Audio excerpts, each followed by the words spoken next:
ಮಾಡೋಣ. ಫಸ್ಟು ನಾವು size select ಮಾಡ್ಕೊತೀವಿ.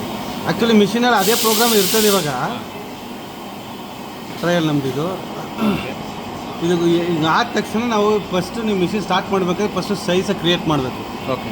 ಆಮೇಲೆ ಮಿಷಿನ್ಲಿ ಏನೇ ಒಂದು ಕರೆಕ್ಷನ್ ಮಾಡಲಿ ನಾವು ಕ್ರಿಯೇಟ್ ಮಾಡಲೇಬೇಕು ಸೈಜ್ ಕ್ರಿಯೇಟು. ಈಗ ಫಸ್ಟ್ ಸೈಜ್ ನಮಗೆ ಗೊತ್ತಿದೆ 382 ಎಲ್ಲಿದೆ ಆ ಪೇಪರ್ಲಿತ್ತು, ಸರಿಯಾ? ಲಾಸ್ಟ್ ಸೈಜ್ ಎಷ್ಟು? 522. ಇದು ಫಿಕ್ಸು.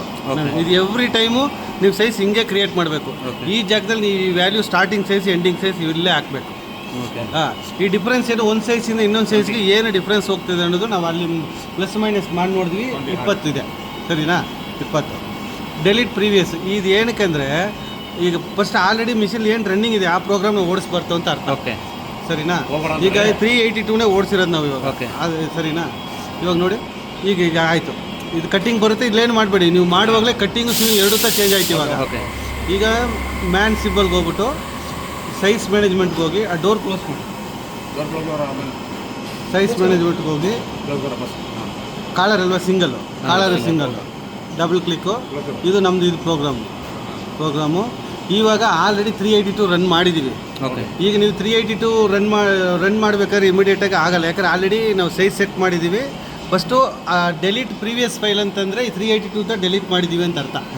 ಈಗ ನೀವೇನೋ ಪ್ರೆಸ್ ಮಾಡಿದ್ರೆ ಇದು ಮುಂದೆ ಬಂದು ನಿಂತ್ಕೊಳುತ್ತೆ, ಹೋಮ್ಗೆ ಹೋಗಲ್ಲ. ಅದಕ್ಕೆ ಇವಾಗ 402ನ ಸೆಲೆಕ್ಟ್ ಮಾಡಿಕೊಂಡು ಫಸ್ಟ್ ಯಾವುದೋ ಒಂದು ಇದರಲ್ಲಿ ಯಾವುದಾದ್ರೂ ಒಂದು ಒಟ್ಟಿನಲ್ಲಿ ಮುಂಚೆ ಮಾಡಿರೋದು ಬಿಟ್ಟು ಸೆಲೆಕ್ಟ್ ಮಾಡ್ಕೊಂಡು ಅಂದರೆ ಎಲ್ಲೋ ಬಟನ್ ಬರುತ್ತೆ. ಎಲ್ಲೋ ಬಟನ್ ಈ ಕಡೆ ಬನ್ನಿ. ಈಗ 2 ಕೀನ ಪ್ರೆಸ್ ಮಾಡಿದ್ರೆ ಇದು ಹೋಮ್ ತಗೊಳ್ಳಿ. ಇದು ಬಂದು ಜಸ್ಟ್ ನಮಗೆ ಈ ಪ್ರೋಗ್ರಾಮೇ ಬೇಕು ಅಂತ ನಮಗೆ ಗೊತ್ತಿಲ್ಲ. ನಮಗೆ ಬೇಕಾದ್ರೆ 382.